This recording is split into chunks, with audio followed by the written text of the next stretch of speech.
রোজার বিষয়ে উনি হ্যাঁ, বলছেন রোজা তো অনেক রোজা ওনার রোজা কাজা থাকলে রোজা তো রাখতেই হবে, আপনার জিম্মায় সেটা আছে। আপনি যখন সুস্থতা বোধ করবেন সে তখন রাখবেন। আমি আরেকটা জিনিস আপনাকে এই মিডিয়াতে বলতে চাচ্ছি যে অনেকের নফল রোজা আমরা বিভিন্ন সময় রাখি, যার জিম্মায় কাজা রোজা আছে তিনি নফল রোজা রাখবেন না, রাখবেন নফল রোজার সাথে মানে কাজা রোজার নিয়াত করবেন, তাতে দুটা লাভ হবে, কাজা রোজাটাও আদায় হয়ে যাবে, আর নফল যে বিষয়টি আছে যে সবে বরাত, সবে কদর, বিভিন্ন সময় হজের সময়, সেটাও কিন্তু আপনি সেই সবটা আপনি পেতে পারেন। হাদিস শরীফে এই বিষয়ে বলা আছে যে আপনার এইরকম ওই যে তাহিয়াতুল ওযুর বিষয়ে, যে ওযু যদি 2 রাকাত সালা পড়লে তাহিয়াতুল ওযু হয়, দুখুল মসজিদ আবার রোজাও এরকম করা যায়, এবং নামাজের ক্ষেত্রে এরকম কাজ। মনকে আরেকটু আমি তাকে মানে জাস্ট তাকে তার মাধ্যমে জানিয়ে দিচ্ছি, যেমন আমার প্যারা নবী সাল্লাল্লাহু আলাইহি সাল্লাম তিনি সোমবার এবং বৃহস্পতিবার রোজা রাখতেন।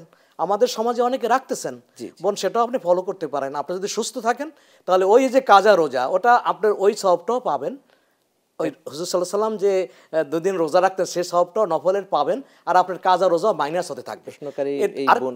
আরও একটা বলতে চাচ্ছি, এর পাশাপাশি আইয়ামে 20, 13, 14, 15 আরবি মাসের আপনি যদি সুস্থ থাকেন, বা সকলকে বলতেছি কাজা যদি থাকে এই 3 দিন আইয়ামে 20 আপনি সওয়াব পাবেন, এবং আপনার কাজা যে রোজা আছে সেটাও আদায় হয়ে যাবে। আশা করি আমরা আমাদের বোনের একটা প্রশ্নের মাধ্যমে গুরুত্বপূর্ণ 2-3টা জিনিস পেয়ে গেলাম, আলহামদুলিল্লাহ।